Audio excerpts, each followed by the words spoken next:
서로 축복하겠습니다. 하늘 문을 향해 기도합시다. 기왕이면 행복한 신앙생활을 합시다. 할렐루야. 오늘은 이제 12차 특세 13번째 시간입니다. 오늘은 새가족들을 위해 우리가 할 일이라는 제목으로 하나님의 말씀을 전하도록 하겠습니다. 오늘 주신 말씀은 어제 전했던 말씀을 전제하고 살펴봐야 할 말씀입니다. 오늘 말씀도 시작할 때 이러므로 그렇게 시작하고 있지요. 어제 우리는 사도 바울 일행이 제2차 전도 여행 중에 데살로니가에 가서 복음을 전했다는 사실을 확인했었습니다. 그 과정에서 유대인들의 반발로 인해 바울 일행이 황급하게 데살로니가를 떠나게 되었다는 사실도 알게 되었습니다. 그런 일련의 사건들이 한바탕 지나간 뒤에 있었던 일을 오늘 본문에서 바울이 말하고 있는 겁니다. 오늘 주신 말씀을 통해 우리가 꼭 확인해야 할 것이 있어요. 그것은 우리가 누군가에게 복음을 전해서 그 사람이 이제 예수님을 영접했을 때 이제 그 사후 관리를 어떻게 해야 할 것인가에 관한 것입니다. 그렇습니다. 종종 전도를 그저 새 가족을 교회에 데리고 오는 것으로 다 끝났다 생각하는 경우들이 있습니다. 이것이 꼭 틀린 것은 아니지만 그렇다고 해서 건강한 생각도 아닙니다. 오늘 주신 말씀을 통해 저도 또 여러분도 누군가를 전도해서 그 사람이 세워지기까지 뭘 해야 하는지, 그리고 꼭 감당해야 할 것이 무엇인지를 오늘 말씀으로부터 배우는 귀한 시간이 되기를 바랍니다. 자, 첫째, 새가족들의 믿음을 굳건하게 해야 한다는 겁니다. 이것은 새가족이 자신이 믿게 된 구원의 진리에 대해서 확고부동한 확신을 가질 수 있도록 그 곁에서 적극적으로 돕는 것을 말씀하는 겁니다. 우리 본문 1절과 2절 말씀 함께 봉독해 볼까요? 1절 2절입니다. 이러므로 우리가 참다 못하여 우리만 아덴에 머물기를 좋게 생각하고 우리 형제 곧 그리스도의 복음을 전하는 하나님의 일꾼인 디모데를 보내노니 이는 너희를 굳건하게 하고 너희 믿음에 대하여 위로함으로. 아멘. 사도행전 17장에 따르면 바울 일행이 황급하게 데살로니가를 떠난 이후에 찾아간 곳은 베레아였습니다. 그 다음에 찾아간 곳이 어디냐? 오늘 이 말씀에 나오는 아테네였는데요. 그곳에 머물 때 바울이 데살로니가 교회와 성도들을 위해 했던 일이 있다는 거예요. 그것은 유대인들의 박해를 피해 서둘러 이 데살로니가를 떠나는 바람에 꼼꼼히 살피지 못했던 데살로니가 교회 성도들의 믿음을 굳건하게 만들어주는 일이었습니다. 이를 위해 바울은 디모데를 데살로니가로 파송했습니다. 디모데를 통해 다시금 자신이 전했던 예수 그리스도의 복음, 그 십자가와 부활의 복음을 데살로니가 교회 성도들이 확신 가운데 붙잡을 수 있도록 해 주었던 겁니다. 사도 바울의 이러한 시도는 오늘날에도 매우 중요합니다. 그렇습니다. 그저 복음에 대해서 들었다고 해서 모든 것이 다 끝나는 것은 아닙니다. 더욱이 생짜배기 새가족일수록 더더욱 이 목회적인 돌봄이 필요하다는 것이죠. 그 돌봄 중에 으뜸은 예수 그리스도께서 날 구원하셨다는 사실에 대해서 확신을 갖게 하는 겁니다. 이랬대 저랬대가 아니고 맞아, 누굴 위한 거였대, 저를 위한 거였대, 아니 나를 위한 거였대, 이런 확신을 갖게 하는 것이죠. 이러한 구원의 진리로 철두철미하게 무장시키는 건데요, 이것만 제대로 자리를 잡으면 그 사람의 믿음은 더 이상 걱정하지 않아도 됩니다.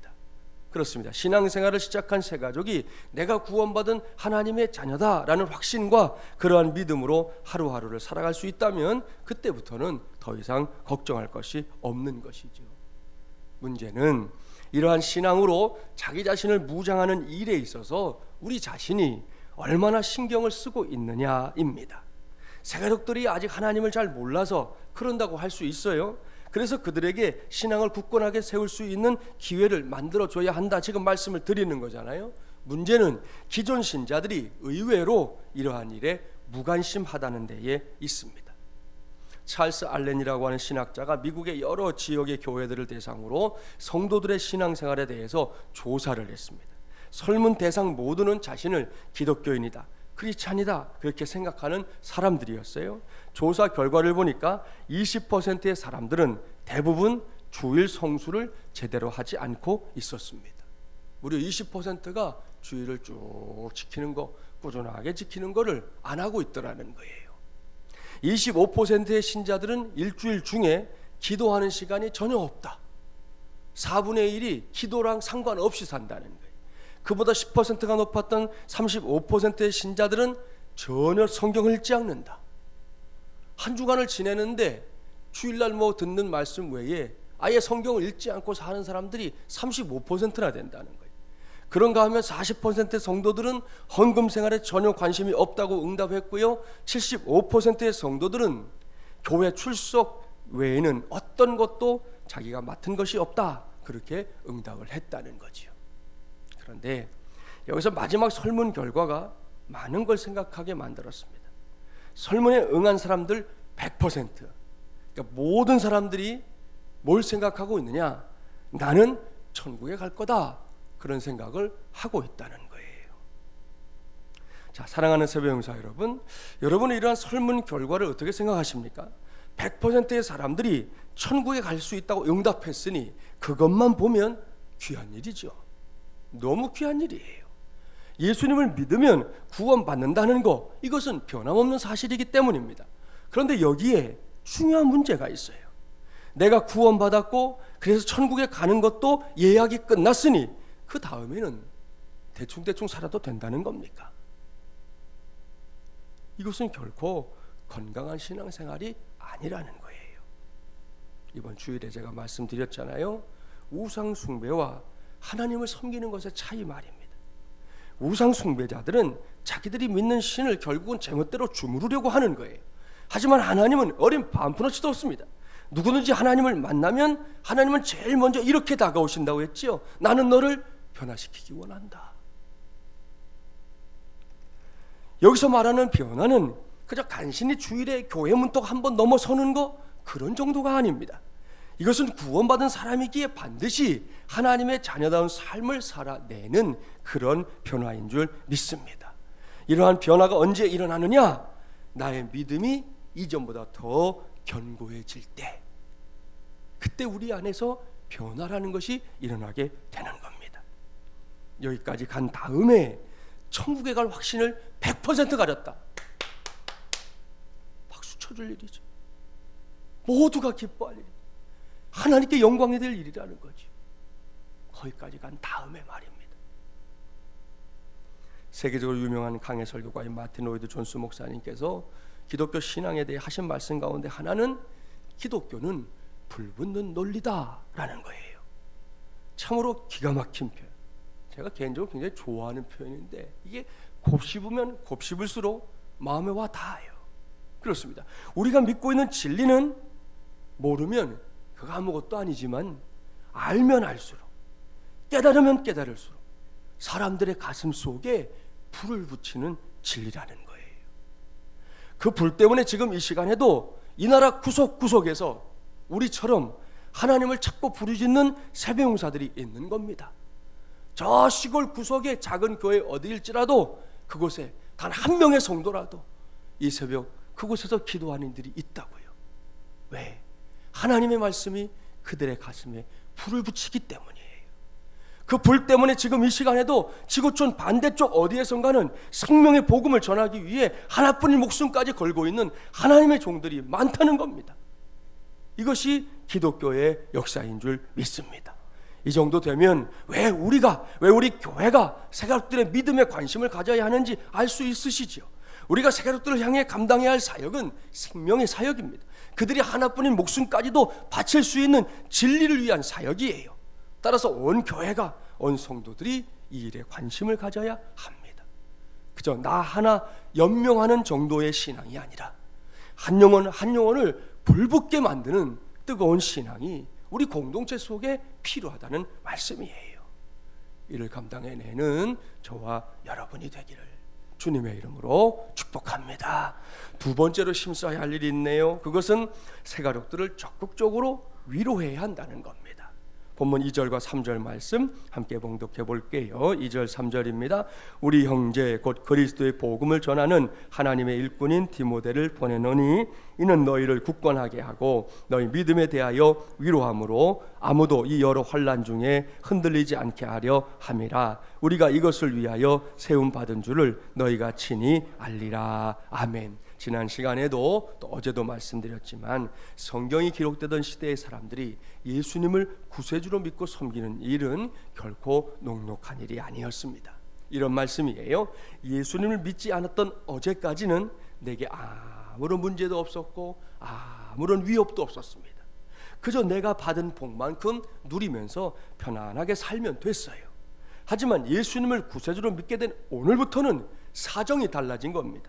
사람들로부터 외면당하는 건 기본이고 폭행을 당할 수도 있었습니다. 심지어는 가장 두려운 죽음에 직면할 수도 있었습니다. 이것이 당시의 상황이에요. 바울은 이런 일을 당해도 참 많이 당했던 사람 아닙니까? 그러니 바울의 마음속에 이제 막 믿음을 갖게 된 이 데살로니가 교회의 성도들에 대한 염려가 생긴 것은 아마도 당연한 일일 겁니다. 그래서 바울이 디모데를 보내서 하려고 했던 일 가운데 한 가지가 더 있었는데, 앞서 우리가 굳건하게라는 말씀을 봤지만 그 다음에 뭐예요? 성도들을 위로하라, 그것이었어요. 여기서 위로라는 단어를 잘 이해해야 합니다. 슬픔을 덜어주기 위해서 마음을 이렇게 쓸어주는 것, 그것을 우리가 흔히 위로라고 합니다. 그러나 여기서는 그 정도를 가리키는 것이 아니에요. 2절 말씀에서 위로함을 설명했던 바울이 3절에서 뭐라고 말씀합니까? 아무도 이 여러 환난 중에 흔들리지 않게 하려 함이라. 할렐루야. 바로 이것입니다. 데살로니가 교회 성도들이 여러 모양의 환난을 당하고 있지만 그 환난 속에서도 흔들리지 않는 믿음을 붙잡게 하기 위해서 바울이 그들을 위로하라고 디모데를 보냈다는 거예요. 그렇습니다. 이것이 성도들이 행하는 위로의 목적입니다. 물론 때로는 단순한 위로가 필요한 경우도 있어요. 함께 걱정해주고, 이야기하는 거 들어주고, 공감해주고, 때로는 그 앞에서 고개를 끄덕끄덕 해주고, 이런 것들이 필요할 때가 분명히 있습니다. 하지만 진짜 위로는 새 가족이 믿음으로 사는 것을 후회하지 않도록, 그 가치가 이 세상에서 가장 고귀한 것이라는 사실을 성경적인 논리로 잘 설명해주고 그 안에서 새 가족이 하나님을 만나게 하는 겁니다. 이것이 위로 중에 위로인 줄 믿습니다. 이를 해내기 위해서 먼저 해야 할 일이 무엇이겠어요? 상대방이 놓여 있는 상황을 먼저 들여다볼 줄 알아야 하고요, 그것을 마치 나의 일처럼 여길 줄도 알아야 합니다. 그래야 그 사람과 나 사이에 이 위로라는 사건이 일어나게 되는 것이죠. 아프리카의 쿤타리카라는 깊은 산에는 무려 300여 종류의 원숭이들이 살고 있다고 그래요. 그 산 안에만 그렇게 많은 종류의 원숭이들이 있답니다. 영국의 리즈버리 탐험대가 그곳에 들어간 적이 있었는데요, 그곳에 있으면서 이상한 3가지 현상을 발견했다. 그 탐험 보고서에 쓰고 있어요. 첫째, 어느 날 아침 온 산이 막 떠나갈 듯 원숭이들이 악 하고 고함을 질러대더라는 거예요. 얘네들이 왜 그러지? 알고 보니까 그것은 그들의 지도자격인 원숭이가 세상을 떠났기에 그들이 슬퍼하는 표시였다는 거예요. 두 번째, 부부 원숭이가 서로 얼굴을 막 쓰다듬어 주면서 눈물까지 닦아주는 모습이 포착됐어요. 왜 그런가 봤더니 작은 새끼가 죽었는데 서로가 그 슬픔을 위로해 주려고 부부 원숭이가 그렇게 하더라는 거예요. 세 번째, 원숭이 한 마리가 커다란 구렁이에 칭칭 감겨서 죽어가고 있는데 그걸 그냥 보고 있는 게 아니라 수십 마리의 원숭이가 돌을 던지면서 그 구렁이와 대항하며 싸우는 것을 봤어요. 그러나 원체 커다란 구렁이기 때문에 그렇게 잡은 원숭이를 꿀꺽 삼켜버리니까요, 그 다음이 중요해요. 이 모든 원숭이들이 어떻게 했냐면 나무에 거꾸로 매달린 채 슬프게 울더라는 거예요. 참으로 신기하고 놀라운 일입니다. 그 후로 영국의 이 리즈벨리 탐험대는 다른 사람의 슬픔이나 어려움에 참여할 줄 모르고 자기만을 위해 살고 있는 사람들을 볼 때 꼭 그렇게 말했다는 거예요. 아프리카의 쿤타리카 산속으로 보내자. 저 사람을 아프리카 쿤타리카 산속으로 보내자. 그렇게 말했다는 겁니다. 사랑하는 새벽용사 여러분, 무엇을 교훈하는 것인지 다 아시겠죠? 우리가 살고 있는 세상에는 의외로 위로받아야 할 사람들이 많습니다. 조금만 눈을 떠서 돌아보면 그런 사람들이 드문드문 눈에 보일 겁니다. 그들을 향해 우리가 할 수 있는 것으로, 그것이 뭐 작은 것이든 큰 것이든 다가서는 것, 그것이 위로의 시작이에요. 신앙생활을 시작한 새 가족들에게는 거기서 더 나아가야 되겠지요. 그들이 신앙을 붙잡고 살아가면서 부득불 겪게 될 일들이 있다는 것, 우리는 먼저 경험한 사람들 아닙니까? 그런 경험담을 좀 나눠주십시오. 그 나눔 속에서 나를 자랑하지 말고 나를 인도하신 하나님을 자랑하십시오.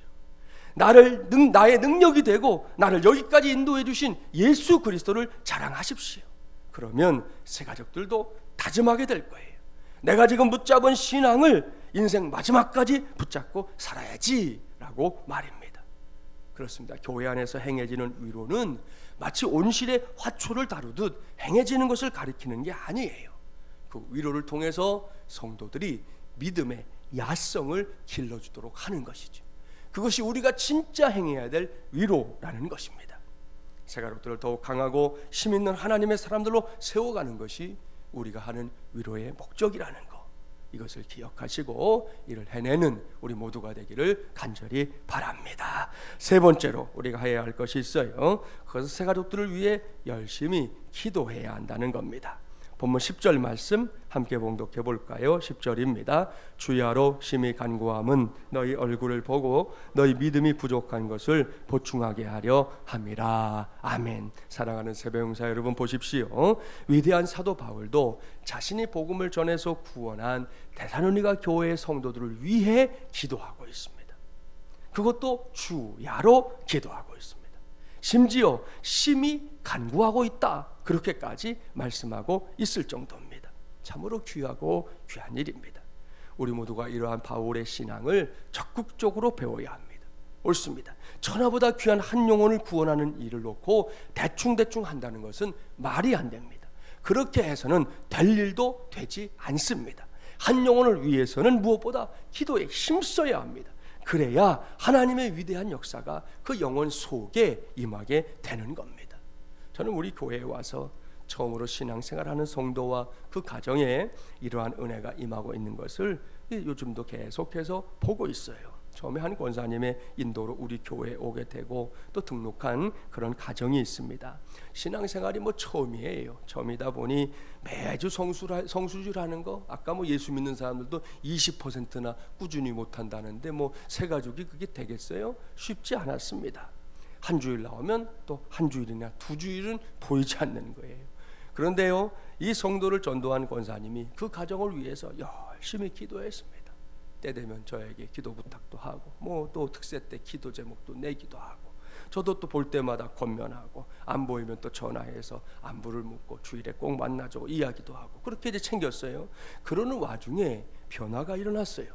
작년인데 어느 시점부터 그 권사님을 도와서 이분이 주방 봉사를 시작하게 된 거예요. 열심히 하는 거예요. 그 봉사가 있는 때는 우리 권사님들이 이렇게 팀이 나눠져서 1팀, 2팀 이렇게 하잖아요. 그러니까 그 권사님이 속해 있는 팀이 있는 한 달은 절대로 안 빼먹네, 주일을. 근데 그 다음 달 넘어가면 또 빼먹어. 그러니까 아무튼 자기 딸에는 돕는다고 생각한 거겠지요. 아무튼 그 권사님이 맡은 달에는 이분이 빠짐없이 주일에 오는 거예요. 신통했어요. 야, 이번 달은 한 번도 안 빠졌네. 신통하기 그지없었어요. 그러기 시작했어요. 그렇게 주일 예배를 열심히 드리더니 이제는 신앙생활이 어느 정도 자리를 잡았어요. 어제 전도대 사역 후에 그 목장이 목장 예배를 드린다고 들었는데요, 목장 예배 참석하기 위해서 달려온 것을 보면서 얼마나 참 감사했는지, 아이고 이제는 이만큼 믿음이 자랐구나, 그런 생각이 들어서 감사했어요. 그렇게 우리 교회 와서 신앙생활을 하고 나서 딸이 이제 하나 있는데 쉽게 들어갈 수 없다는 한국체육대학교에 입학을 했고요. 이 딸은 또 올해부터 어린이 교회에서 보조교사로 섬기기를 시작했습니다. 어제 엄마 말을 들으니까 딸내미가 교회만 갔다 오면 아이들이 그렇게 이쁘다고, 애들이 너무 이뻐서 죽게 있다고 막 그런다는 거예요, 집에 와서. 할렐루야. 사랑하는 여러분, 이것은 하나의 예의에 불과합니다. 누구든지 한 영혼을 위해 기도할 때 하나님은 반드시 역사하십니다. 특별히 새 가족들을 위해 기도할 때 하나님은 더욱 구체적으로 더욱 확실하게 역사하실 줄 믿습니다. 이를 기억하고 오늘도 또 앞으로도 이미 우리 교회에 보내주신 새가족들은 물론이고 앞으로 보내줄 새가족들을 위해서도 열심히 기도에 힘쓰는 저와 여러분이 되기를 간절히 바랍니다. 여기까지 저는 오늘 새가족을 위해 우리가 해야 할 일이라는 제목으로 하나님의 말씀을 전했습니다. 내용으로 봐서는 여러분 사도 바울이 이미 세워진 데살로니가 교회 성도들을 위해서 기도한 것이니까 꼭 새가족에게 국한된 말씀은 아닙니다.